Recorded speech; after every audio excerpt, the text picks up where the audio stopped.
Yo, what's up mga kamigo? Magandang umaga sa inyo lahat. Welcome back to Puno Ministro Love TV. So ngayong araw mga kamigo, may papakita ako mga breeder natin sa inyo. Yung aking overall champion at yung nabili kong champion. Akalain yung mga kamigo, yung mga breeder natin, yung mga anak nila, naging kamukha yung mga magulang nila mga kamigo ko. Bambihirang pangyayari ito, no? Akalain nyo mga kaamigo ko, meron palang pangyayaring ganito na kung ano yung kulay ng breeder, yun din ang kulay ng mga balahibo ng mga anak. At syempre mga kaamigo, mamaya bibili naman tayo ng kakachel. Ipaparis natin sa mga lalaking kakachel natin dito sa ating mga alaga sa rooftop, okay? At syempre mga babae nga yung bibili natin kay Manong, okay? Para magkaroon siya ng benta mamaya sa akin. So samahan nyo ako dyan. Syempre mga kaamigo, samahan nyo ako. Bibisita tayo mamaya sa pugad ng Agila. Pinapagawa na po yung aming nest dito sa Saragosa Matikas Eagles Club. Kaya samahan nyo ako, i-update ko kayo dyan mga kaamigo ko. Dito tayo sa malaking marker ng Agila sa Saragosa, Nueva Ecija mga kaamigo ko. At papakita ko sa inyo yan. Let's go! Nandito na si Punong Ministro, astig na kalapati topic dito ka-amigo. Punong Ministro Love TV. Binisita ko itong mga kalapati natin na nakita ko sa CCTV kanina. Ayan o, nandyan lang sila. At dahil nga dyan mga kaamigo, ay nakaakyat si Pilay. Okay. Hirap din ako umakyat mga kaamigo. Medyo masakit nga yung tuhod ko. Hindi pa masyadong magaling ano. Kasalukuyang namamaga yung tuhod ko eh.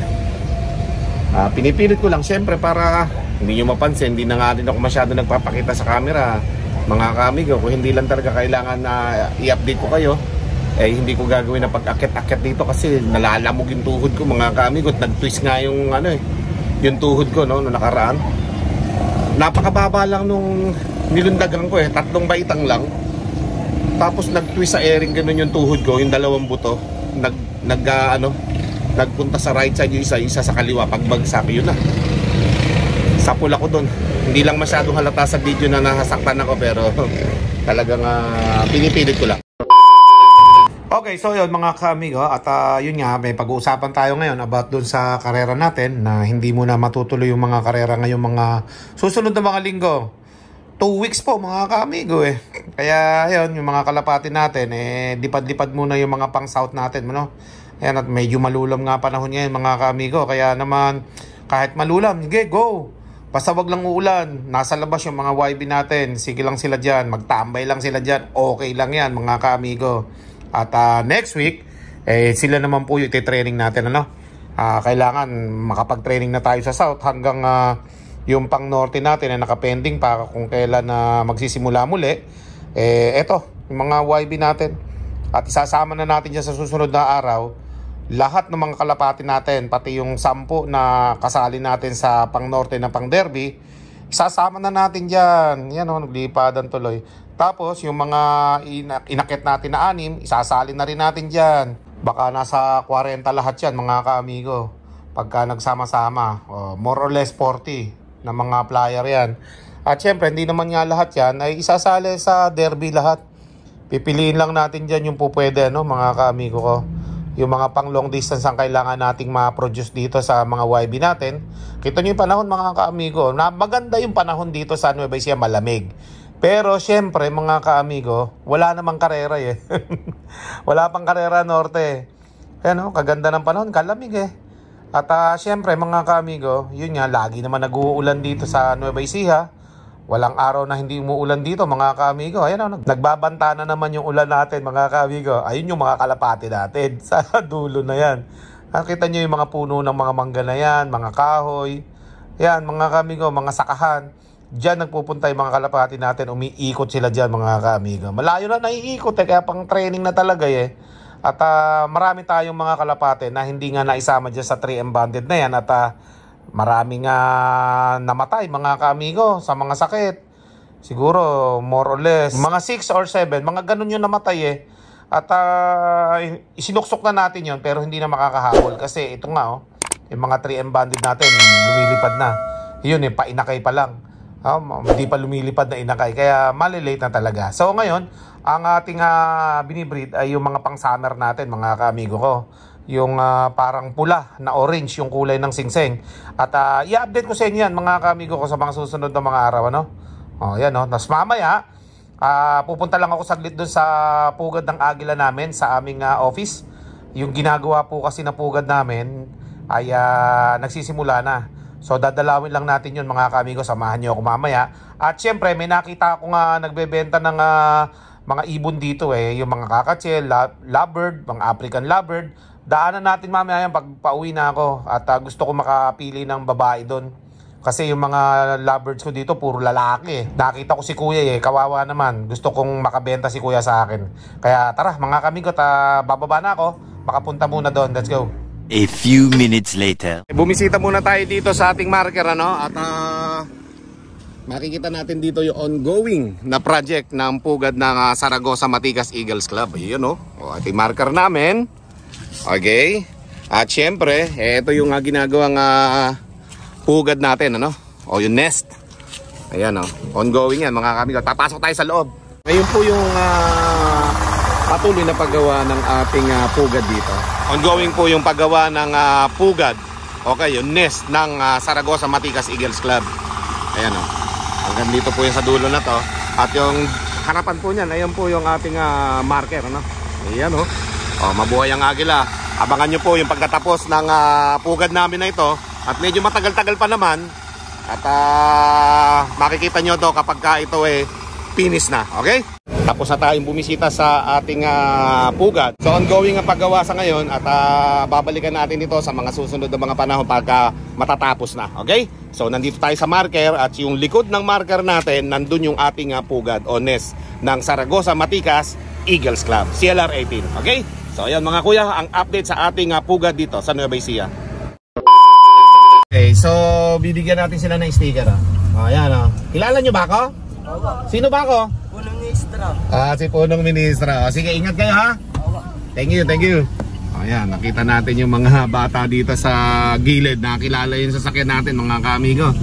Alright, so pauwi na tayo ng bahay at bumili nga tayo mga kaamigo ng ating pagkain ng aso, mga kaamigo. At wala nang pagkain yung aso natin. At syempre bumili rin ako ng mga ibang pagkain ng kalapate, So tingnan muna natin yung nagtitinda ng ibon na to. At tingnan natin kung makakabili tayo ng mga pwedeng maging asawa ng kakachel natin, So tingnan natin yung tinitinda ni kuya dito.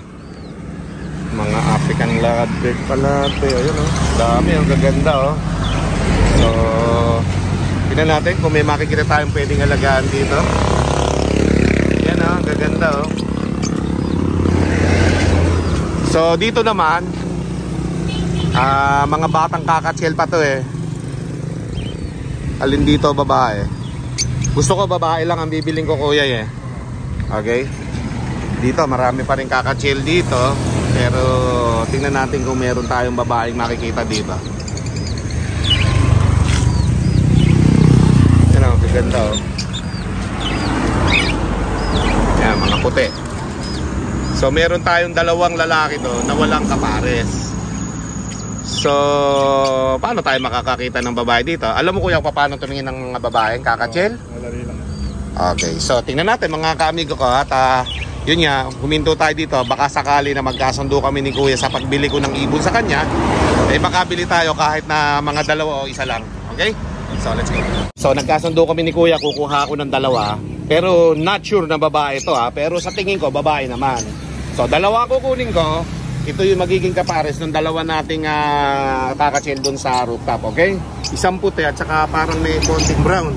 Okay, so tingnan natin. At walang kasiguraduhan ito magiging babae ito, pero let's go. A few minutes later. Koy, ilipat mo ito muna sa double cage. Okay?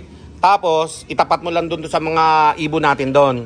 Para, ang gagawin natin, ipapakilala muna natin sila na hindi magkakasama, magkakatapat lang. Tapos ibalik mo ito doon sa gasolinahan yung lagayan na to Ayan mga kamigo, mamaya papanik tayo doon. So ayun mga kamigo, nandito tayo na sa ating mga ibon Ayan si Sunshine. Okay, gagamutin natin si Sunshine. Nakagat siguro yung tagiliran ni Sunshine. Gagamutin natin yung mga kamigo. Pero syempre, papakita ko nga sa inyo muna yung mga ibon ko rito. Ayan mag-asawa to So bibilan lang natin to ng bibilan lang natin sila ng pugad mga kamigo. Ayan on hip na yung babae tumutuwad na yung babae Yan nakasawahin na yan. So ito yung nabili natin kanina. Yan. Yung puti tsaka yung brown. Medyo bata-bata pa pero ang gagawin na lang natin, mag-asawang magkakapares sa pagtatapatin natin parang kalapate. Okay? So hindi na natin tatapat dito yung mga lalaki, babae, lalaki na lang. Okay, ganun na lang gagawin natin. Tingnan mo, na-aksidente na naman si Sunshine. Mabait itong ibon ko na to. Ayan o. So gagamutin ko muna to. Alright, so habang nagpapagawa tayo nagpapalinis tayo ng mga aircon, no? Classmate oh. Ayan no, classmate ko yan. Aircon technician. Yan, naglilinis sila ng mga aircon dito sa bahay ngayon. Alright. Okay, so ang nangyari pala kay Sunshine mga ka-amigo, mukhang nabunot yung murang pakpak niya at yun ang dumugo ng dumugo. O yan, kaya naman nilagyan ko lang ng betadine yung pakpak niya. Doon ang gagaling yung dugo mga ka-amigo. Kawawa naman si Sunshine at lilinisan ko siya ng mga dugo-dugo na yan dyan sa katawan niya. Alright, at ito naman ng isa na to ay itatapatan natin doon sa nabili natin na kulay puti. Doon na silang dalawa, okay? So yan mga ka-amigo, naayos na natin yung kulungan na to. At syempre, yun nga, binibigyan ko rin sila ng mga vitamins nila sa inumin nila. Ayan, tapos meron pa 3 na hindi nalalagyan ito. So naisalin na rin natin yung bagong bili nating ibon. Ayan o, kumakain-kain na nga. Tapos yung isang puti ito, nagdidikit na sila. Sana babae itong nabili natin. Kasi meron tayong kulay puti na lalaki din mga ka-amigo. At kung magiging babae ito, ayos mga ka-amigo. Kasi magpapare sila, parehas silang puti. Yan o. Nung araw, meron din ako mga alagang ganito, magkapares din kulay puti. Nag-aanak din talaga sila ng kulay puti at mga pula ang mata. Okay, so tingnan natin kung magiging babae itong nabili natin, ay maganda itong pagparisin. Parehas kulay puti, no? Yan, no? Yan, bagay na bagay siya dito sa cup natin na kulay puti rin. Ayan, nagdidikit na nga sila, you know? Oh, yan, no? Mga kamigo, kung magiging babae lang yan, ayos. Okay, at ito naman, magiging kapares ito ni Sunshine. Ito si Sunshine yun, nasakitan kasi yung pakpak. Kaya papagalingin muna natin si Sunshine, no? Mga kamigo. Pero magkahawig sila. Okay? So, dito naman, kulay dilaw. So, isang araw, bibila natin sila ng mga pugad nila para meron na silang maging pugad. Okay? More moments later. Tingnan muna natin yung mga YB natin dito. Kasi, marami nagre-request, update daw sa mga breeder natin. O, eto na mga kamigo. Yung breeder natin. Malalaki na yung anak niyan. At tingnan natin yung singsing kung ano, pang summer pala ito mga kamigo eh. Okay. So yung mga singsing na nakakabit dito, pang summer yan mga kamigo. Okay? So mga inbreed ang ginawa natin ngayon sa breeding natin. Puro inbreed yung karamihan dito mga kamigo. Kaya naman, yan, yung mga naging anak nila, kamukha din nila, yung inbreed natin na champion natin. Yan, kamukha nila mga kamigo. Si 60 overall champion yan mga kamigo. At nanay niya. Diba? Malalaki na yung anak. Mga 1 linggong mahigit na lang yan. Siguro di na abutin ng 2 weeks yan. Aawatin na natin itong ating mga YB na yan. Okay? So dito tayo sa kabila mga kamigo. Ito. Yung champion din natin. Yung nabili kong champion mga kamigo. Tingnan natin ha. Malalaki na din yung anak nito mga kamigo. Yan o. At kamukha din nila yung anak nila. Napaka-imposibleng mangyari yun, ano? Di ba mga ka-amigo, mga breeder natin, 2 breeder natin, mga kamukha ng mga anak nila. Yung isa checkered, yung isa blue bar. Tingnan natin kung blue bar ta. Di ba mga ka-amigo, blue bar saka checkered. Blue bar saka checkered dito mga ka-amigo. Champion natin yan, saka anak ng overall champion. Kaya lang mga ka-amigo, hindi ko mo mga champion o mga lahi ng champion yung ating mga breeder. Puro champion na rin yung magiging anak. Depende sa ating pagkakarera yan mga ka-amigo. Yan o. So 2 breeder lang muna yung ipapakita ko sa inyo. Sa susunod muli yung ating ibang breeder. So pinakita ko lang sa inyo yung mga kamukha nila, yung mga naging anak nila. Yan o mga ka-amigo. Di ba? Marami tayong nabiling mga ibon na pang ano lang natin, mga lovebirds lang. Ngayon, tingnan nyo naman tong ating mga breeder mga ka-amigo. Kamukha nila yung mga naging anak nila. Blue bar saka checkered Blue bar saka checkered din yung anak nila. Yan o. May 2 itlog na yan. Kaya tuloy-tuloy lang yan mga ka-amigo. Malalaki na yung mga anak di ba? So higit 1 linggo na lang yan. Awatin na rin yan mga ka-amigo. Pang summer natin yan next year. Di ba? Ganda mga ka-amigo. Ito isa para makita nyo na kamukha din nila yung mga naging anak nila. Yan o. Diba? Galing yung nangyari sa mga inbreed natin mga ka-amigo na to Ito, inbreed natin to. Yung isa hindi mga ka-amigo, Japan yun, saka ano yun. Nabili ko sa Manila kay June Galvez mga ka-amigo, champion yan. First overall champion, saka 3rd overall champion din yung mga position yan sa karera. Sa 8 club, kaya naman yan Binigyan tayo ni long hair ng Japan niya, yung mga lahi ng mga champion niya doon. Ayan mga kamigo, yun ang pinaris ko dyan. Kaya masusubukan na natin yung lahi ng kay Long Hair TV. Okay, dyan sa Pampanga. Palapit na natin masubukan yung mga anak ng Japan na yan at ng champion na yan, mga kamigo. At syempre, yung isa nating champion din dyan. At marami pa tayong mga breeder dito, mga kamigo. Sa susunod natin muli ipapakita sa inyo yung iba para hindi sabay-sabay, ano? Kasi yung iba mga kamigo, may mga itlog pa. Ayoko munang galawin at baka matulad na naman sa dati na sobrang sasela nila tapos hindi na nililimliman. So hinihintay ko muna mapisa yung mga bagong mga bagong breeder at yun nga masiselan, hindi tinutuloy yung itlog nila kapag hinahawakan, kaya wag muna nating gambalain. Tatimingan natin yan at sa mga susunod na araw iba-vlog natin yung iba nating breeder upang makita nyo yung mga pang summer natin. At nasingsingan din yan mga kaamigo ng mga naka 3M banded na JPRC na 2024, kaya hindi na rin sila maihahabol sa karera siguro. Pero malay natin, di ba? Isang araw mailaban na rin natin sa karera yan, o kaya may bumili.